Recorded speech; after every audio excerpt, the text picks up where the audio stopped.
Hey everyone, Data here with an update on our current Philadelphia Flyers franchise mode series on NHL 22. Now, when we last left off, we were headed into the 2024 postseason. As you can see, we are still at that point and once again going towards facing the Carolina Hurricanes. However, when I came to record this morning for the actual postseason, I was met with a nasty surprise. I went to open the save file, and for some reason, there were 4 save files for the Logan Cooley simulation that I just did most recently, and for some reason, a save file with the Seattle Kraken series that hasn't been opened in 2 months. So this is a notorious feature of franchise mode for multiple NHL games now, where franchise mode save files will just poof, disappear from thin air if you have too many files going. So you try to keep control of that. When I was doing the Cooley simulation, I would only save once every maybe 10 to 15 years because I was doing that all in one block. I wasn't doing 1 year and turning off the PlayStation, 1 year turning off the PlayStation. I only saved throughout the 20 years, I only saved once or twice, but it made a bunch of backup files. So as the backup files were being created, I would delete them. So I would have one main Flyers franchise and one backup Flyers franchise just in case something went wrong. So by the end of my Cooley sim, I had one Cooley backup, one Flyers, one Flyer backup, and one Kraken for some reason. I said, whatever, sounds good, I have 2 Flyer series. Then, when I went back into the Cooley simulation to get the thumbnail for the Cooley sim, for some reason it created 2 more files, another Cooley and another backup, thus erasing the Flyer series in its totality. So my heart dropped and I pretty much thought about, well, this is it. No more it's already August. Let's just do 2 more months of career simulations. Let's just say no more franchise mode. But you know what? Myself and so many of you in the comments section, the assistant general managers, we've put way too much into the series to just quit. It's been less than 10 episodes. So what I did, it's unfortunate, but I spent the entirety of this beautiful sunny Friday in August sitting on the couch simulating to the point that we were already at. I went through all the episodes and I watched every move that I made, every trade that I made on the date that I made it, every contract extension for the exact dollar amount that I made it for. I went ahead and just did an exact copy of our franchise mode series so far. Now, some things are impossible and unfortunately due to extraneous circumstances impossible to replicate. For example, the William Nylander trade. You're going to see as I'm running through, this is a video basically of just some of the work that I had to do to get this in. You're going to see later on that the William Nylander trade, instead of being Konechny and a first, the Leafs no longer wanted to trade Nylander. So I had to trade Travis Konechny and 4 first-round picks to get William Nylander. The Moritz Seider trade, I had to add an extra second-round pick to get Moritz Seider, stuff like that. So it's really unfortunate, and it does affect the future of our series. No first-round picks, that's a killer. But it's an added challenge. I guess the NHL caught Chuck Fletcher for gambling or something, and retrospectively we lost draft picks. We're going to add it into the story, and we're going to just deal with it. It makes it a bigger challenge. Cutting back to what I have going here now. So the contract situation, the money situation, things are very different because of the way that players have performed. Overalls are different. Moritz Seider is at a 90 overall. So when we traded for him, his extension, he didn't want to sign for 6.95. We had to sign him for 9.175, unfortunately. So that's an extra over $2 million that we have to keep in account now. Claude Giroux, he's currently at 6.6. When we last left off, he was willing to sign an extension for 3.9 because he was an 83 overall. Nope, he's still an 86. He wants $7+ million. So it's going to be a very tough financial situation moving forward.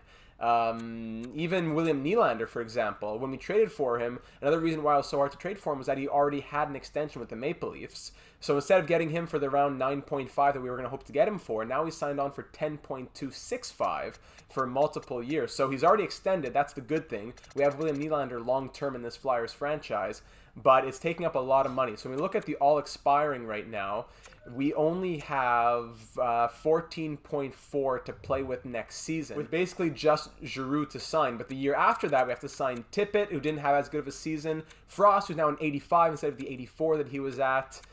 stuff like that. Lindblom's at an 82 instead of an 85, so that really hurts. I signed him to the exact same extension that we went for, but then, of course, because then the money was different, the game changed up some of the contracts. It's very frustrating.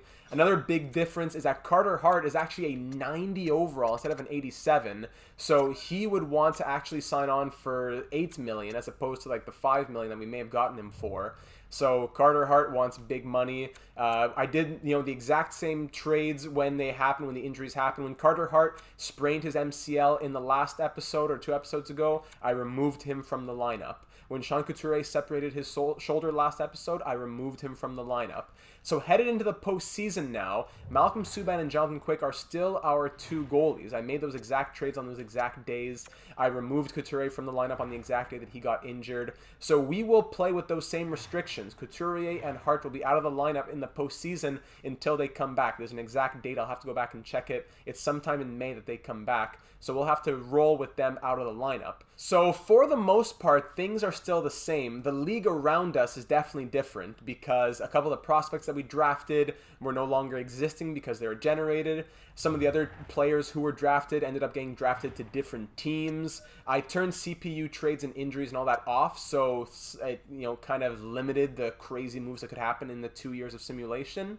But just to say, the world that we created the last 2 years is slightly different. But honestly, I thought it was over. So to get back to this point and to make every single move that we did still happen, even though it cost more, I'm kind of shocked that we even made it to this point. So all that being said, moving forward in the franchise mode, we're back. 2024 postseason is up next for us. That'll be another episode, not coming this weekend. It really drained me. The last few career simulations plus this now really drained me. Sitting in front of the broken simulation engine has been a real burden. But just to say, if you're curious about how the Hurricanes look now, the actual team that we'll be playing against is different than the one that we saw last episode. This is their lineup for their forward core. This is their defense and goaltending. They have Jarry and Kochetkov. So that'll be the Hurricanes team that we face in the 2024 postseason. For all the comments that most of you left last episode about frost extensions and this and that, thank you so much for leaving them. What I'm going to do is reply to most of them and say, please come check out this video and tailor your suggestions accordingly. Do you have different things that you want to say now? We do still, thankfully, have the Florida first-round pick, so that would be huge headed into the draft this year. The Florida Panthers, I believe they missed the postseason in this resimulation, thankfully, so it should still be a high pick. I'm holding this down at full speed, and this is the speed that it goes at, so you can imagine my frustration. Now, they did make the postseason. My apologies, they did make the postseason. But a first-round pick is a first-round pick, so it would have been a top 5 pick. Now it's, now it's going to be somewhere in the 20s probably. It's not going to be the same thing. Another challenge coming our way. That's all it is. Nylander did great. He had 105 points in the end when he came to Philadelphia. He's been great. So I'm glad that Nylander signed on long term, but it's going to be harder to keep Giroux. It's going to be harder to keep Carter Hart. Moritz Seider's contract is much more expensive, realistically so. So, we got him for 6.95. It makes sense that we actually have to get him for something like 9. But it is unfortunate that all this has changed a bit of the storyline. But thankfully, again, not so far gone that we couldn't recover it. So we're back. The series will continue as so. Leave any questions, please, if you want to know any changes. Okay, well, now that this has happened, I need to know more about this guy's contract, about this guy's production. Please let me know any of the questions. I will answer them ASAP.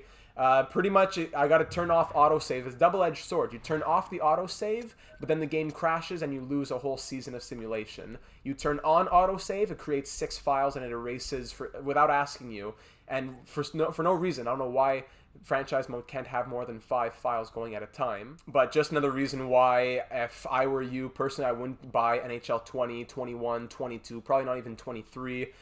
Watch franchise mode. Just enjoy watching franchise mode. Before I made videos, that was exactly what it was. I was so fed up with franchise mode, I said, I'm just going to watch it. If it wasn't for me making videos, I probably wouldn't have bought NHL's 21 and 22 even. So, it's another broken thing that I hope EA fixes someday very soon, but I would not hold my breath.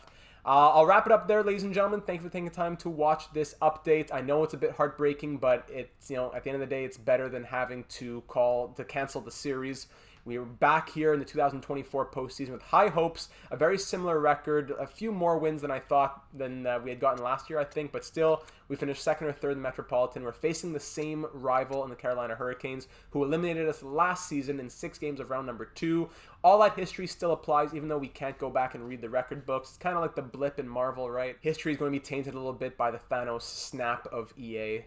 And I'll wrap it up there. Thank you for taking time to watch. I appreciate your involvement in the series. Please leave any questions that you have so as to address the lineup and things like that headed into the postseason, or even extensions and things like the draft headed into the 2024 offseason. The lineup looks like this. Lindblom's down, Tippett's down, Frost is up, Giroux is up. Everyone else I think is the same. Ratcliffe is up.